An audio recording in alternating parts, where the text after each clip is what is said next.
Hey there folks, welcome to Spectrum Pulse. We talk about music, movies, art, and culture.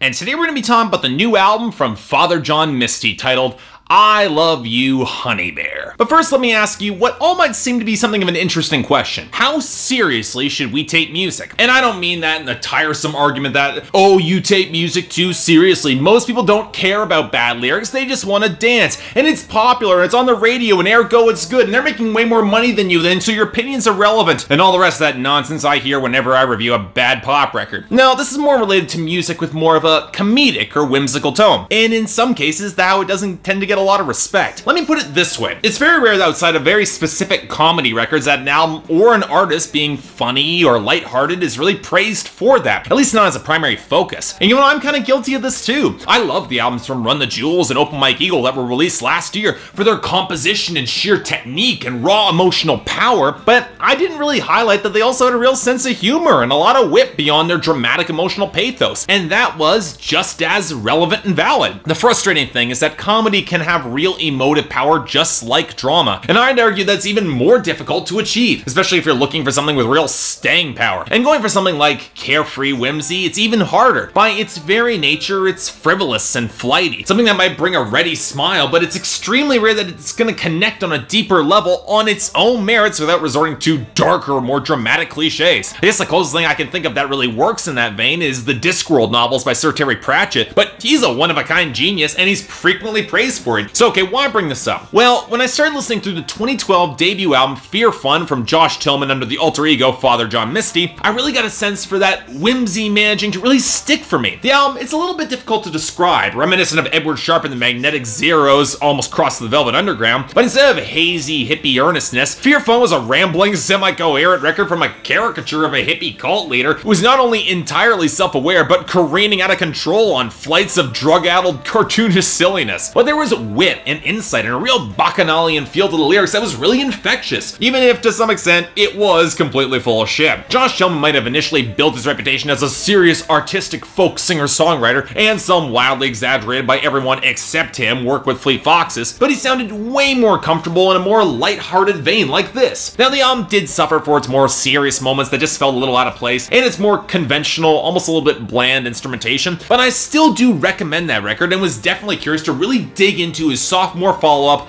I Love You, Honeybear. So how's the album? Well, if I'm being completely honest, it's better. Actually, scratch that. Not just better, but easily one of the best albums of the year. And really, considering how much critical acclaim this album has received until now, that shouldn't be a surprise to anyone, but here's a record that definitely actually deserves it. Witty yet sincere, charming yet cutting, a gorgeously composed and musically beautiful album that ultimately devolves into biting yet very intricate vivisections of both Josh Tillman, his prospective wife, and society around them. And while the whimsy is still there, the emotions underpinning it are more complex this time, backing up the fearsome lyricism that shows exactly how great this brand of folk can be. Man, I've been looking for an album with this level of self-aware lyricism that this good, and I am so thrilled to be able to find it. And yes, of course, the album is ridiculously funny. So much so that I'm gonna try to avoid spoiling many of the best jokes, but I'm placing a spoiler warning here regardless. Folks, this is a record you want to go in cold because I Love You, Honeybear is absolutely wonderful. And the best place to start with this album would be the central conceit. One of the factors that makes it so goddamn funny. See, Josh Tillman is a singer-songwriter with a sort of liquid, earnest voice that's so smooth, plaintive, and honest that you'd expect him to be making the sort of crowd-pleasing mid-70s pablum, like, say, Thinking Out Loud by Ed Sheeran. Because, make no mistake, if Josh Tillman wanted to coast by on raw charisma and make commercial white guy with acoustic guitar or piano music, he easily could. And not only does he know that, he comments upon it and uses it as an excuse to get as profane, lewd, and biting as possible. The easy comparison is early Billy Joel, but I'm reminded a lot more in a bizarre way of Ariel Pink, using fantastically detailed and cutting lyricism to subvert the instrumentation. But while Ariel Pink uses material fused together from the cast-offs and dregs of pop culture, Father John Misty goes for gorgeous, sweeping melodies and moments of pure beauty that he can then undercut with sarcasm sarcasm, desperation, and dry humping. And make no mistake, the instrumentation on this record is fantastic. Every guitar strum bringing warm texture, organic, sandy depth, the strings and the organ, the accents that bring just a hint of class, the piano imported with lounge singer charm, and even steel guitar to add a bit of a country touch that never feels overdone. The title track with its interweaving melodies and soaring crescendos, Chateau Lobby 4, in C with 2 versions, with its rollicking hand clap and gentle swing vibe with the horns, the twinkling triangle, psychedelic tinged guitars and strings of The Night Josh Tillman Came to Our Apartment, that puts a smile on my face every single time I hear that song, the soulful country of When You're Smiling Astride Me, with the organ, piano, and steel guitar, the balance between lounge jazz and downbeat country of Nothing Good Ever Happens at the Goddamn Old Crow, the dark and yet irrepressibly sticky and damn near perfect multi-track chorus of Strange Encounter with that squawking guitar solo that really does manage to fit, the panicked, bluesy, almost garage rock desperation of The Ideal Husband, the gorgeously melodramatic piano ballad Bored in the USA, and the beautiful acoustic wedding song Holy Shit that has got a strings-driven key change. It's just wonderful. And those Spanish guitar flutters and I Went to the Store. And the best part, which some of you will have already guessed from some of these track titles, practically none of the lyrics fit with any sort of conventional approach to these songs. In fact, the one place where they kinda do, the more electronic and stiff True Affection where he struggles to use technology to connect with the relationship, it's easily the weakest track on this album because it just feels the most out of place. It just doesn't really click. Now before we go further, there's been a tendency to compare Father John Misty, Josh Tillman, and this album in particular to the works of other artists who idolize the past and attempt to subvert it in this way. Specifically Lana Del Rey and her last album Ultraviolence. Now I could easily say this album outstrips that record in every single category, from writing to instrumentation to vocal delivery, and it does, but specifically I want to revisit the core conceit of why Ultraviolence never really worked for me, and I Love You Honeybear actually does. A discussion of drama and melodrama. Because on the surface, both records are trying to simultaneously evoke drama through tropes of the past with an overprivileged protagonist, using some autobiographical subject matter and then subverting it through slightly more complex framing. Where Ultraviolence failed was here. Lana Del Rey embodied her characters so completely, with the writing never providing that additional layer of commentary and subtext for real drama, and yet without any humor or desire to go over the top and make things more interesting or weird or fun, we just simply got bad melodrama, bad songwriting glamorizing a worse character that barely experiences any real struggle she didn't inflict upon herself for no discernible good reason. Josh Tillman manages to eschew this and sidestep it in a few key ways. Not only does the subtext make it very clear that his character is a complete lecherous dick that's in way over his head, he colors it with enough humanizing detail and frames it so we should be laughing at him. Instead of the overprivileged vintage princess, we get the sad-sacked, oversexed creep of a songwriter that wouldn't be out of place on, say, Inside Llewyn Davis or HBO's Girls. And yet Josh Tillman is actually trying to tell a story here. The story of his relationship and eventual marriage to his wife. Yep, folks, this is a concept album, and what gets fascinating and a little amazing is that right from the start, he doesn't place either of them on the pedestal, which I admit must take major balls. They start off screwing graphically, and almost immediately things go careening off course. The relationship struggles through technology and then seriously goes off the rails. The Night Josh Tillman Came to Our Apartment never directly implies that he's actually talking about his soon-to-be wife, but I kind of like to think that he is. The sort of bitching that implies not just that said woman is kind of arrogant and self-absorbed, but that he's just as petty and self-absorbed to go on and on about it. And yet, somehow, they're still together, even as he goes on tours and has to deal with women throwing themselves at him and guys trying to win her over while he's out of town. It's not the first point in the sound where his contempt and disgust for people would hypocritically cast judgment upon them or would take advantage of him comes to light, especially as he brands himself as his own worst critic, so why the hell are they criticizing him? And yet, in his own self-proclaimed desperation, realizing that neither he or his soon-to-be wife can change the other person, he tries to change himself and then proposes, even despite the myriad flaws they have both seen in each other. To quote,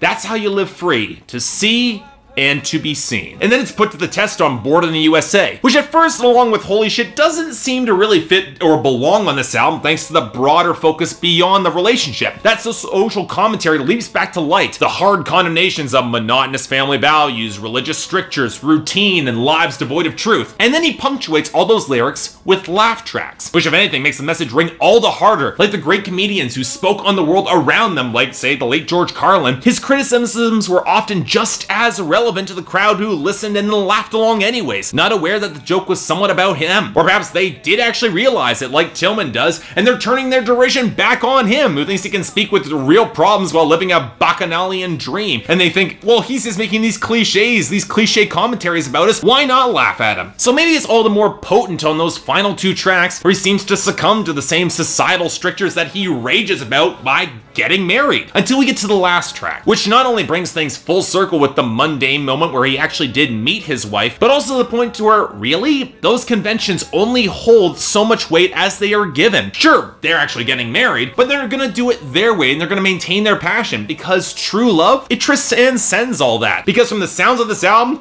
these 2 people sound made for each other. For better, or likely for worse. In short, I Love You, Honeybear is gorgeously composed, incredibly well written, bitingly insightful, and yet so goddamn earnestly performed that you can still root for both of them. Even though both partners in a relationship might deserve plenty of scorn and disdain for being kinda awful human beings, their love for each other is more pure and gives them at least one quality that allows you to root for them in some way. Think Charlie's love for the waitress on It's Always Sunny in Philadelphia, or Adam's love for Hannah on Girls. Both partners might be a little disgusting or mortifying or pathetic, but there's something honest about their fight for something that's true and loving, and getting that same happy ending that we all want, it feels universal. In other words, I absolutely love this record, and it's getting a 9 out of 10 from me in the highest of my recommendations. Folks, this album is one of the reasons that I love folk music, and it's definitely one of the best records of 2015, bar none. Definitely make sure to check this out, because love stories like this, they're some of the best.